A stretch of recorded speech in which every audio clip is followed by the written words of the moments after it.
Anong edge ng tambalang Mario and Ding Dong for MMFF? Kasi 13 years kami hindi nagsama together. So ito yung tampak namin dalawa. So sa mga dong yan dyan, ito na hinihintay nila.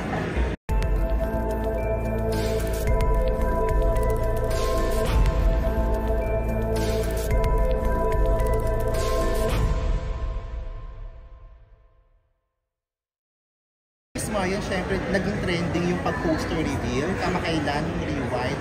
What makes you excited for Rewind? Anong kaabang-abang sa Rewind? Nakikita niyo naman, trailer pa lang, kaabang-abang na. Sabi ko nga, ito yung isang pelikula talaga na pinakahihintay ko na magawa. Kasi palagi akong comedy kapag nagpe-pelikula. Parang wala talaga akong heavy drama. So this time, parang isa to sa mga pangarap ko na nagawa ko this year. At kasama ko pa yung asawa ko with Star Cinema, with Agosto Dos, with 3.8. So alam mo yun, sama-sama kami dito na talagang gusto namin i-offer sa mga tao na para sa Pasko talaga, para sa kanila. Speaking of Dong, Miss Marian, ang daming entries, ang daming magagandang entries for MMFF. Anong edge ng tambalang Mario and Ding Dong for MMFF? Kasi 13 years kami hindi nagsama together. So ito yung tampak namin dalawa. So sa mga dong yan dyan, ito na hinihintay nila.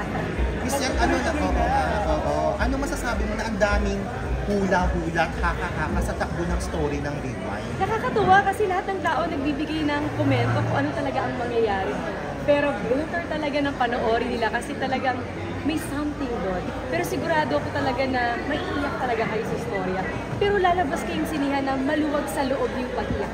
Ang best Doon, actress sigurado. ka daw doon, dito. Woo! Talagang nakain nila. Ay, talagang kasi marami nagsasabi, ang napakamusay siya. Panoorin nyo na muna kasi madali magsabi ng mga ganyan. Ang gusto ko, mapanood yung pelikula, magustuhan nyo yung pelikula, at the same time, pag pinanood yung pelikula, sinasabi ko nga sa inyo, mas mamahalin nyo yung pamilya nyo, mas bibigyan nyo ng time yung pamilya nyo. May box office pressure ba? Of course, tambalang Marian din.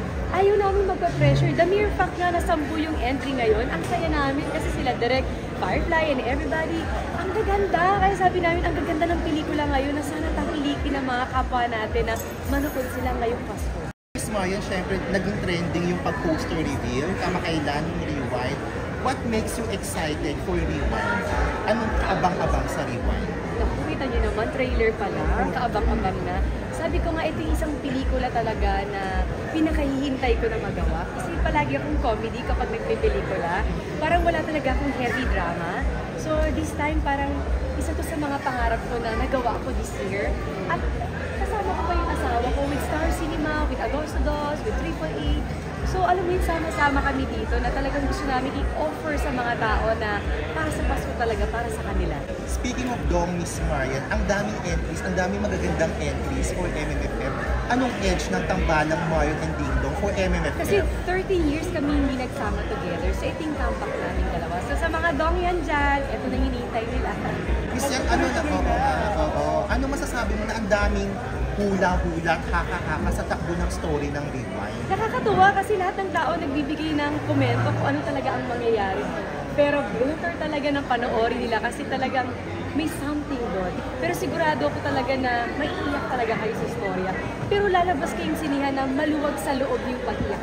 Ang best Doon, actress sigurado. ka daw doon, dito. Woo! Talagang nakain nila. Ay, talagang kasi marami nagsasabi, ang napakamusay siya. Panoorin nyo na muna kasi madali magsabi ng mga ganyan. Ang gusto ko, mapanood yung pelikula, magustuhan nyo yung pelikula, at the same time, pag pinanood yung pelikula, sinasabi ko nga sa inyo, mas mamahalin nyo yung pamilya nyo, mas bibigyan nyo ng time yung pamilya nyo. May box office pressure ba? Of course, tambalang Marian din.